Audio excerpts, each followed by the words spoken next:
Saludos a todos detrás de la cámara y bienvenidos a este rinconcito donde usted y yo hablamos de todo un poco y de cualquier cosa. Ya concluyó el evento climático COP27, que ha sido, a mi entender, un rotundo fracaso. Sí, en mi opinión, debido a la guerra en Ucrania, que ha forzado a que se incremente la producción de armas, se activen métodos de producción petrolera como el fracking y que naciones incrementen su uso de carbón. El fracaso ha sido de tal magnitud que el vicepresidente de la Comisión Europea para los esfuerzos de un pacto verde, el señor Frans Timmermans, ha avisado este sábado, el sábado que acaba de pasar, o sea, en el día de ayer, que el bloque europeo está preparado para abandonar el COP27 ante las presiones para abandonar el objetivo de limitar el aumento de la temperatura global a 1,5 grados centígrados para fines de este siglo. En otras palabras, la disolución de estas reuniones para enfrentar el cambio climático puede ser el posible futuro de estas reuniones. Si se disuelve este organismo, si deja de existir, será difícil, o yo diría que casi imposible, frenar o disminuir el progreso del tsunami de la hambruna, del deshielo, del calentamiento global, del crecimiento de los desiertos y que el mar se trague las costas. En el último momento, al final de esta cumbre climática, se aprobó un fondo de indemnización climática a favor de los países pobres víctimas de algún evento producto del cambio climático.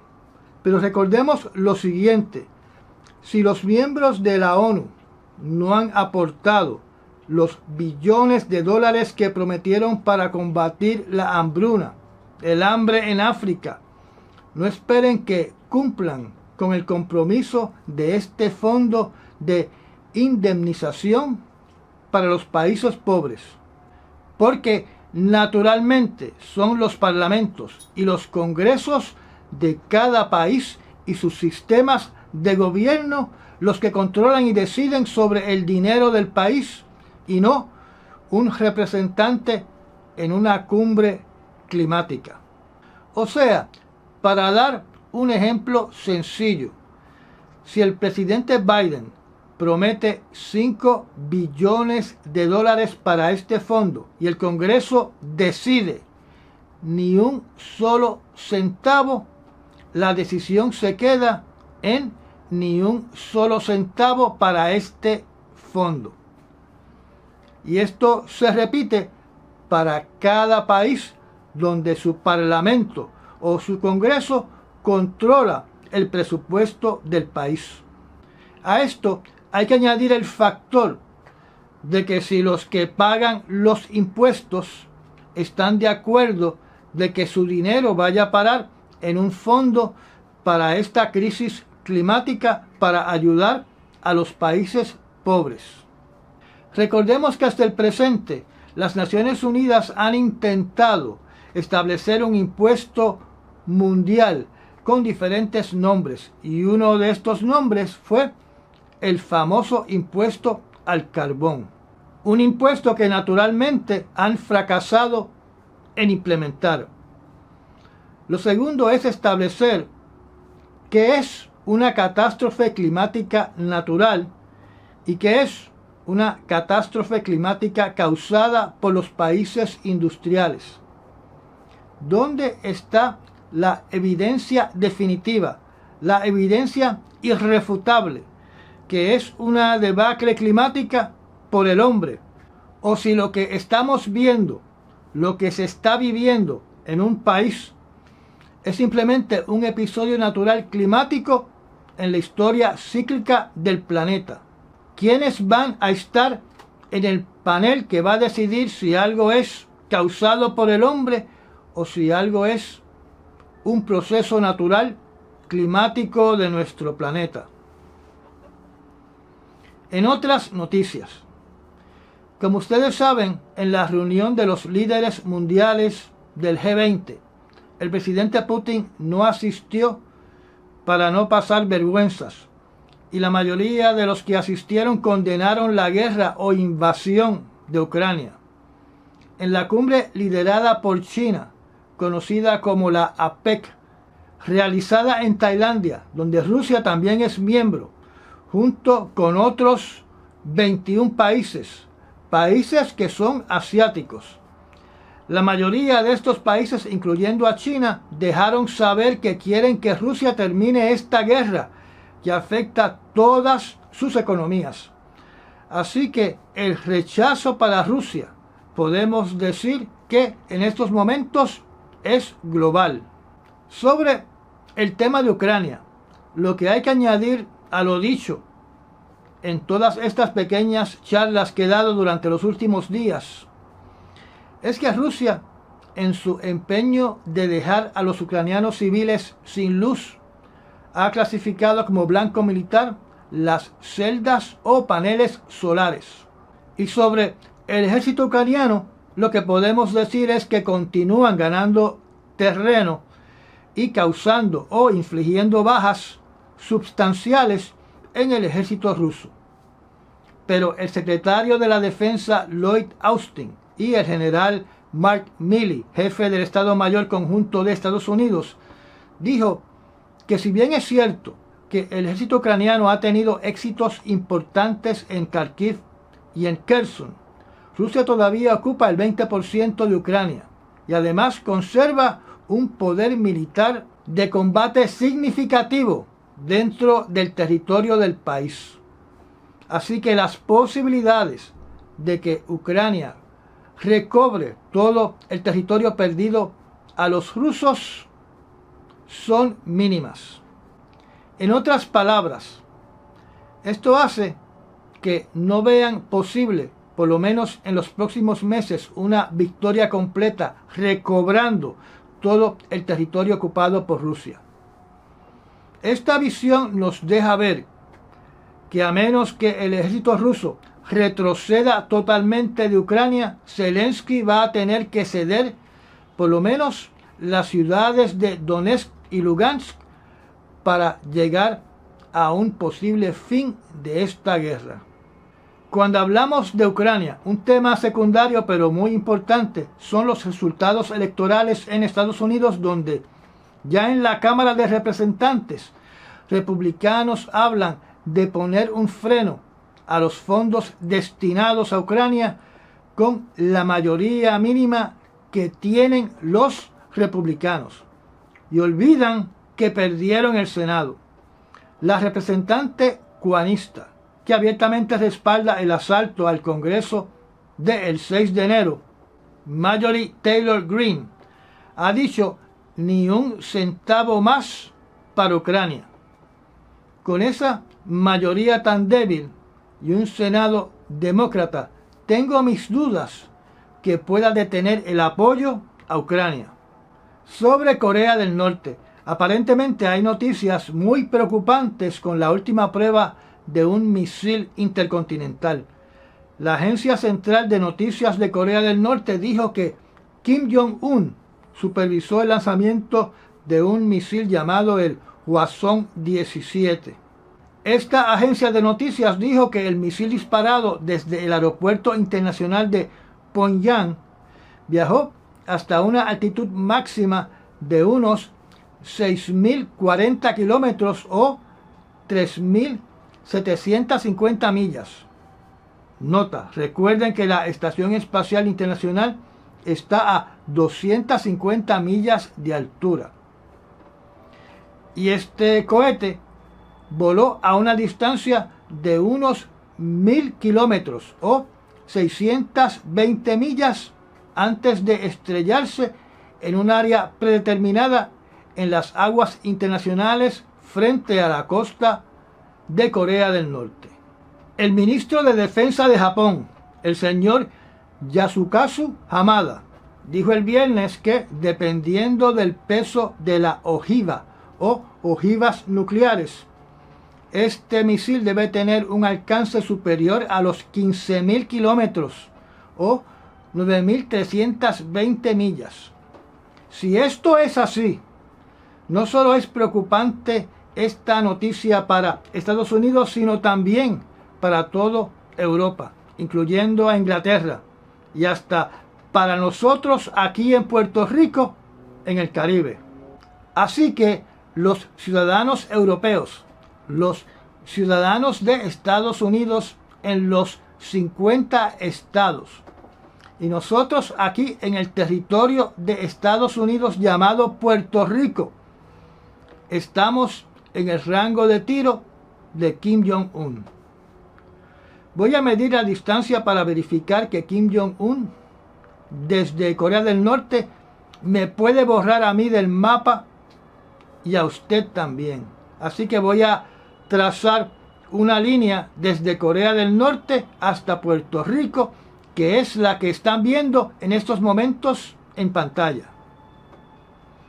Yo estoy seguro que en Europa y en Estados Unidos deben estar por lo menos repasando si un ataque preventivo para destruir todas las instalaciones de cohetería de Corea del Norte es recomendable, si tiene sentido, y si China y Rusia no reaccionarán negativamente a un ataque preventivo, o si se aplican más sanciones económicas a Corea del Norte.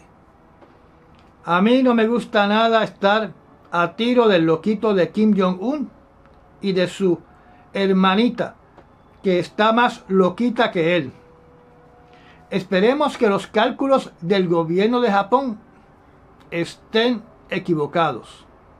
En este ambiente cargado de guerra, en el mar Mediterráneo, en el Atlántico Norte y en lo que se conoce como el Mar del Norte, comienzan unos ejercicios navales con la participación de 5 portaaviones de Estados Unidos con las fuerzas navales de la OTAN. Mientras tanto, en la costa sur del mar Mediterráneo, Rusia comienza ejercicios militares con Argelia, excolonia de Francia.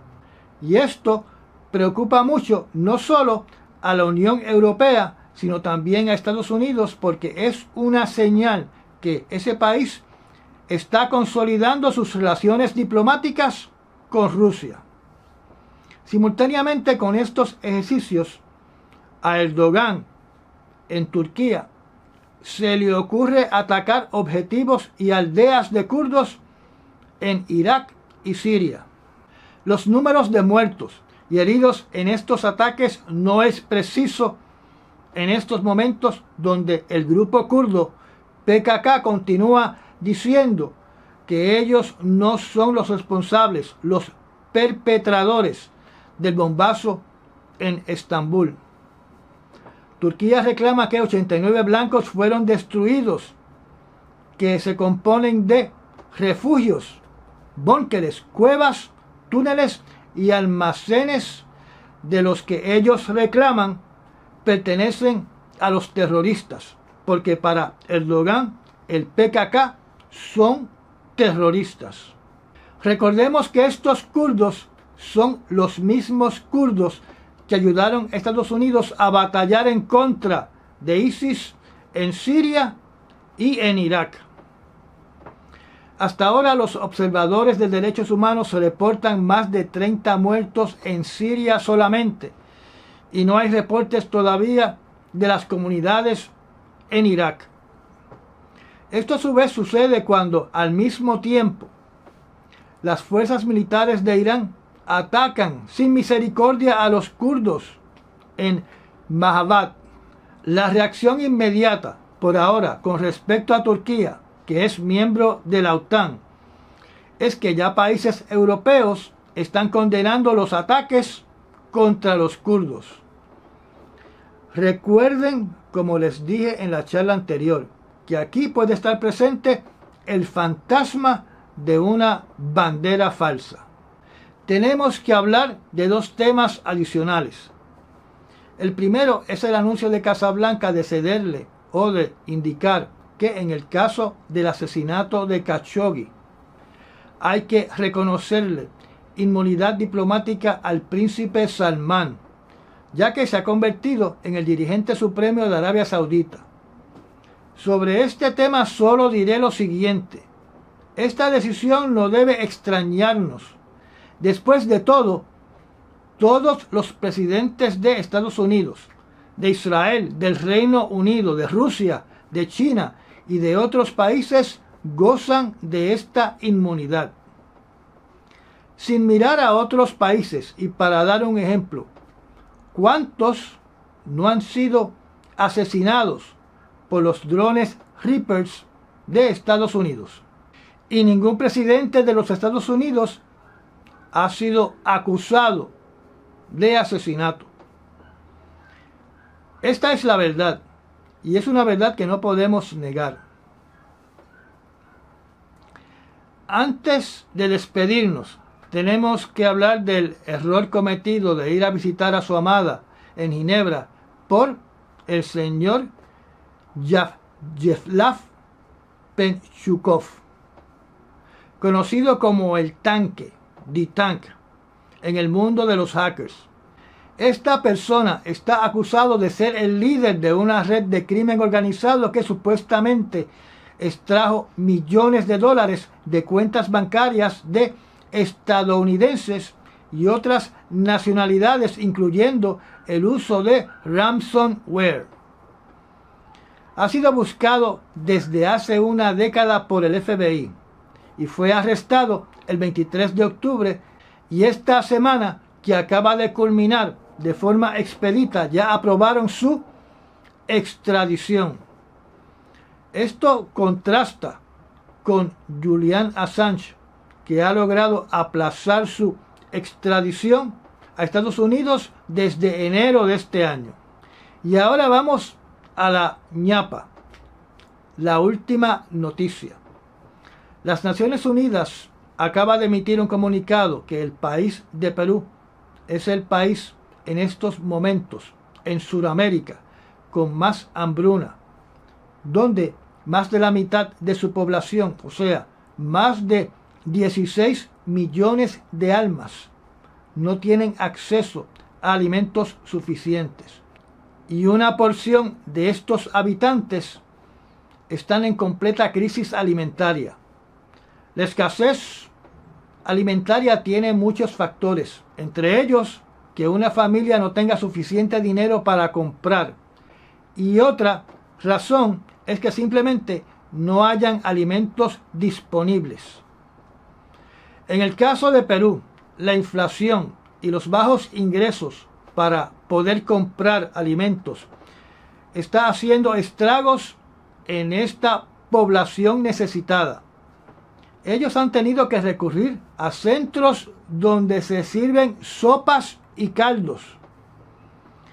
Esto es algo que se está viviendo aquí también en Puerto Rico, de cierta forma, porque lo estamos viendo cada vez que vamos al supermercado a buscar alimentos, donde las compras son cada vez más pequeñas porque el dinero simplemente no da.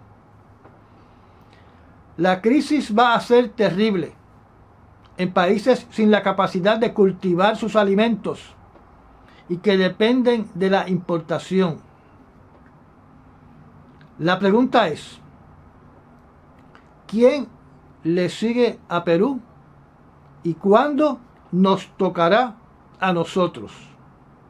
Y ya hemos llegado al final de otra corta charla. Lea, confirme e investigue todo lo que yo he dicho y llegue a sus propias conclusiones y a sus propias opiniones. Me da un like, aprieta la campanita para enterarse de cuando posteo un nuevo video. Recuerden que este canal solamente crece si usted lo recomienda, porque YouTube no lo va a recomendar. Y nos vemos pronto para continuar así hablando usted y yo de todo un poco y de cualquier cosa.